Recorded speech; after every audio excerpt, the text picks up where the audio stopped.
Hey guys, thank you for joining us again on the August monthly update here at ARC Transportation. I'm Matt Welch here with Andrew Hurst. Happy to be here. Yeah, how you doing, Andrew? Doing great, man. It is sunny outside, a little steamy, a little sticky. Yeah, it's like the heat finally came. Yeah. Right, we were talking about last month. It's like slowly coming, but man, the last 2 weeks in Cleveland have been hot. It's smoking, yeah. It's yeah, been good. Really hot.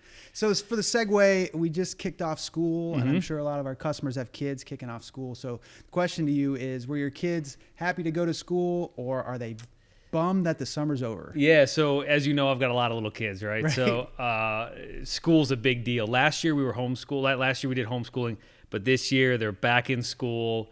They were pumped, man. It was like not Christmas morning, but maybe like Halloween. You know how kids get pumped for Halloween? It was like that sort of electricity in the house to where they've been back now. I think it's been a week now, and they're actually loving it. They've been so long since they've been able to see their friends and that sort of stuff to where they're having a good time. How about your kids? That's good. Well, it's our first one going off this year, so a lot of mixed feelings going on at the house. So, but the good news is she absolutely loves it. She was super excited to go, and she's been really happy there. So I think that's good. That helps you when the kids go in and they're excited to do it. But especially if they like their classmates and absolutely. they're enjoying their work and it's not too hard for them. But the other question is now, are you and your wife happy your kids are back in school, or are you guys bummed? No, I think there's some definite appreciation for having only a subset of the children at home all day. So, I think all in all we take it with stride. Like it's pretty quick. We start like, okay, there's between running and lunches and everything. It's kind of you're still there all the time between the school or whatever else. So I would say there's excitement, but there's also like. My wife really misses the kids when they're not home. Yeah, that's how my wife is too. Yeah. It's definitely been transition. So she's a professional mom, right? Right, yeah. School's kind of weird when you put your kids through it the first time. You've been with us the last 5-6 years, so and then just ship them off. Yeah, for me, I think it's great. It gives them something to do. Yeah, changes it up. Definitely. Peers, right? When you're just at home all the time, or you're only playing with people that you're directly related, directly in relation with, if neighbors or whatever. School gets you, people that you never would ever meet. So I think it's good. Yeah, exactly. Awesome. Well, let's roll into some industry news, some transportation news that have been happening in the last month. And really, I hate to say this, but it has been kind of what we said was going to happen is just continuing to happen. Yeah. The one shift that's kind of hitting airports now is the backlog of ocean freight. People have been trying to get around that by shipping air. So guess what? Now the airports are heavily congested, and that's what's going on in a lot of the airports. But there's actually news out of O'Hare, which has been hit in the hardest. Chicago, right? Chicago. So they had their international freight grow 46% through June. Wow. So from last year, or from the beginning of the year through June, they're up just from the beginning of this year. 46%. Yeah, so that's a lot of freight, and that's a main gateway too. Like for anybody who doesn't know, like that's one of the main gateways. You've got like Los Angeles, Miami, New York, Chicago. Like Chicago is probably one of the top 5 to 7 import gateways in the U.S. for air freight. So it's a big deal being up that much. Yeah, and apparently their freight is so overflowing, it's kind of just spilling outside of the warehouses. And there's actually stories of people that call, say, "Where's our freight?" And they go, "We don't know." And it's been 5-6 weeks. Chicago freight, man. Yeah. So they're throwing a forklift in their truck. Yeah. They're paying people off apparently to get in. And as a legitimate source, I read this. They're paying people off. They're using cash to get in, and they're letting them rummage through all this freight to find their stuff and take it out of there because they're desperate. People are desperate to get with their stuff. That's not normal, MO for air freight, right? Well, it can't be, right? I mean, air freight's supposed to be quick. It's supposed to be fast. We import dry ice shipments of it's material that needs dry ice, right? So we import this stuff. And we had a dry ice shipment because it flies into Chicago and then comes to Cleveland from Chicago, and then it gets delivered to a suburb around here. It sat between Chicago and Cleveland for 4.5 days. And it's dry ice, right? So dry ice only lasts. It's got like a burn right there. So needless to say, it's been challenging to get those numbers right with how much dry ice you need for how long of a delay it is. So this is impacting people far greater than just, my stuff's delayed. There's spoilage that's happening if it's a specific type of material or where it's sitting, right? I've heard the same things, right? They're just literally storing stuff outside. In Chicago weather, similar to Cleveland, you've got rain, you've got all sorts of stuff that can happen, And if you've got technology, technological components or technology or whatever it is, Yeah, you don't want your stuff outside. you don't want your stuff outside. So be prepared. Yeah. Try to get as big of a jump in it as you can, but air is definitely getting backlogged now. I will say what's interesting though is exports have been the rate for exports, the cost for exports has been slowly declining out of the U.S. So it's a positive and a negative, right? I mean, there in some ways you could say the U.S. dollar is gaining speed, so people aren't buying as much. But then you have COVID scares, you got all this other stuff to where you don't really know how it's going to be impacting. But out of the one plus on the air side is, although importation it's rested a little bit lower than it's high, but it's still pretty significantly high. But the export portion of air freight has actually seen a decrease over the last probably 3 weeks. Yeah, it's good news. Yeah. And also too, another workaround people have been, you might have to pay a little bit more, but you can request to go to different airports, right? Than some of these major international airports where you might not see as many backlogs and you might have a chance to get your freight a little bit faster. Exactly. Especially if you're going like into Europe or, even in the US, but if you're going into Europe, maybe don't go into the main one, go into another one, then just truck it down. Yeah. Same with the US. If you can get it through, getting it on into a different gateway that may be a little bit further, you pay the inland fee, but you'll have better access to it just because you don't have the congestion. So strategies. Yep. So with the ocean freight, the numbers just continue to break record after record after record. Did you, not to cut you off, did you see Zim's financials? No. So for the world out there, Zim is a large ocean carrier. And last year for the quarter, I think it was, they posted last year they posted a $17 million profit. Okay. $17 million. This year was $1.4 billion. Get out of here. Profit, not revenue, profit.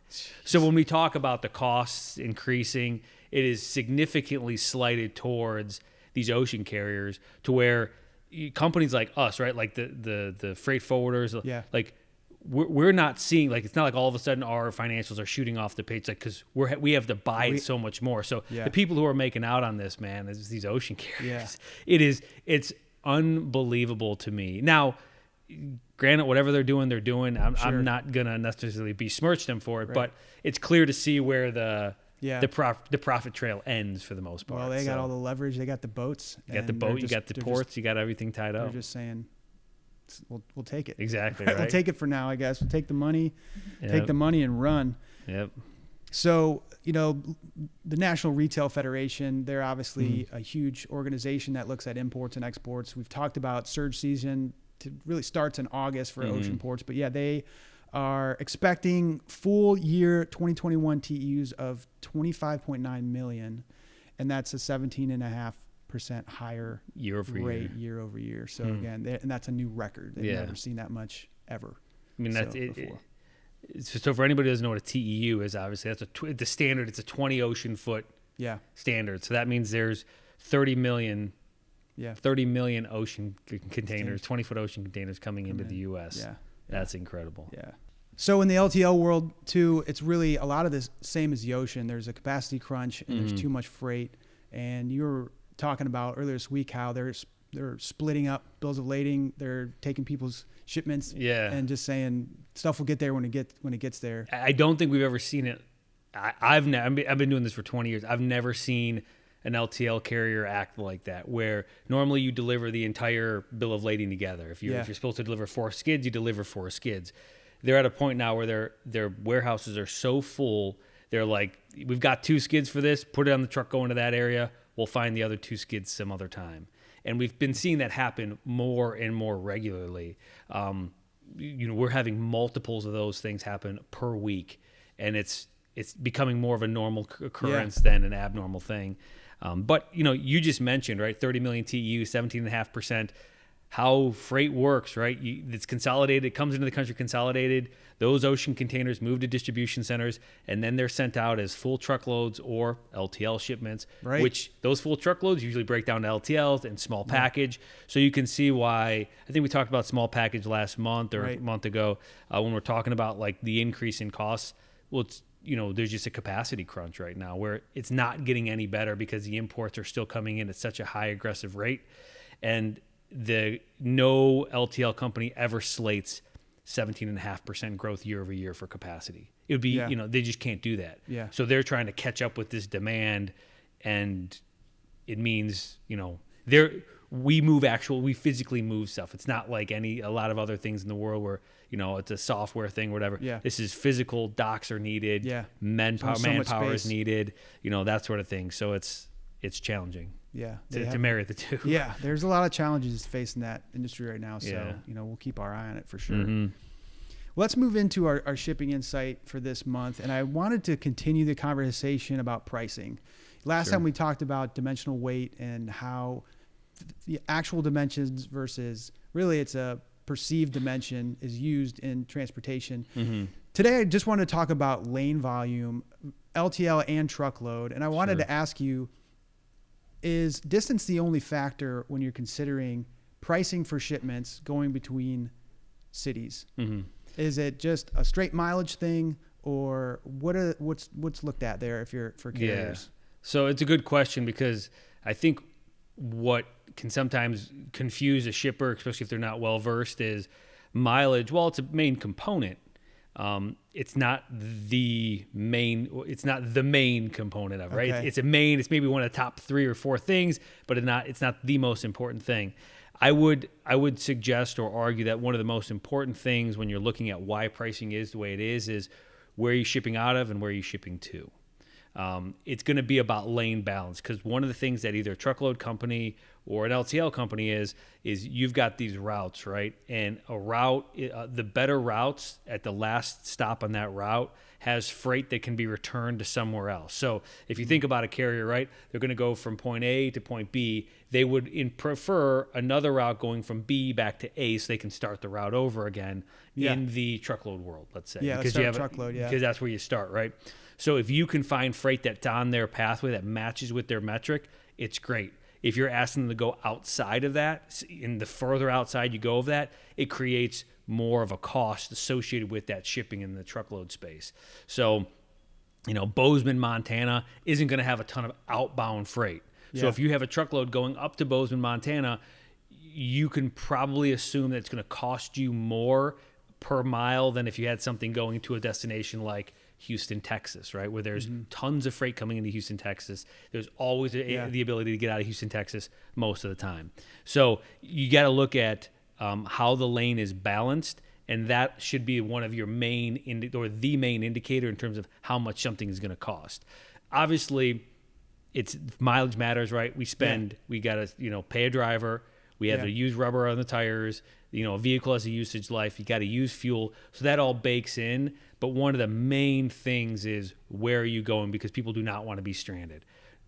By and large, Florida, it's a dead end lane. Very few people want to go there. It's always significantly more priced than, let's say, Atlanta, who it's in the same region, but you don't get stuck down into a state that doesn't have as much production as you would want for the outbound, because you got to kind of look at manufacturing lanes.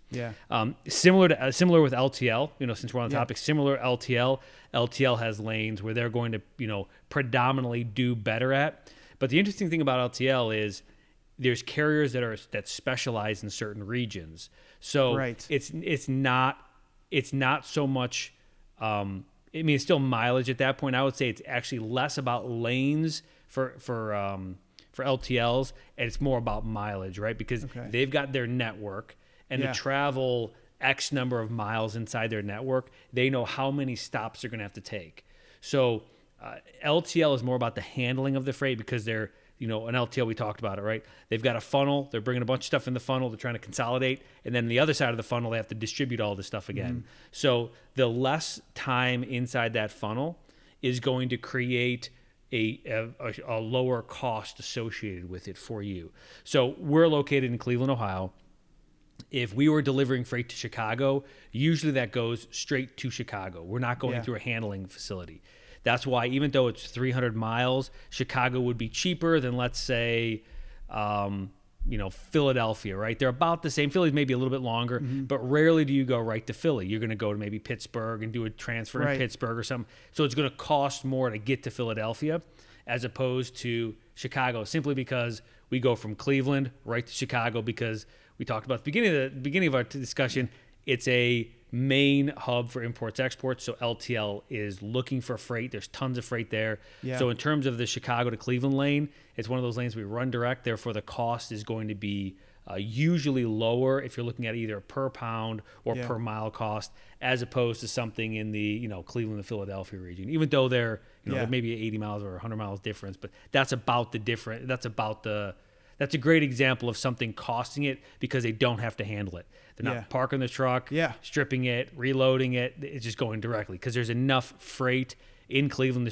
to support those line hauls to Chicago on a nightly basis. Gotcha. Yeah. And LTL carriers also, they don't cover the entire U.S., right? There's a few, but a lot of them don't. People don't realize that they'll pass that off to another LTL carrier. So then you're almost re-entering a new network at that point. Sure. And then it does depend on their physical locations, like you're saying, and where they're going to have to move that freight to. So, yeah, I think it's interesting because LTL, it's really more about their network and how efficient it is for them to move it through their network. But then you look at the truckload side and you think of a truck driver who's just saying, hey, I want to drive home or I want to be on the road, so I need more freight after I drop yours off. Exactly.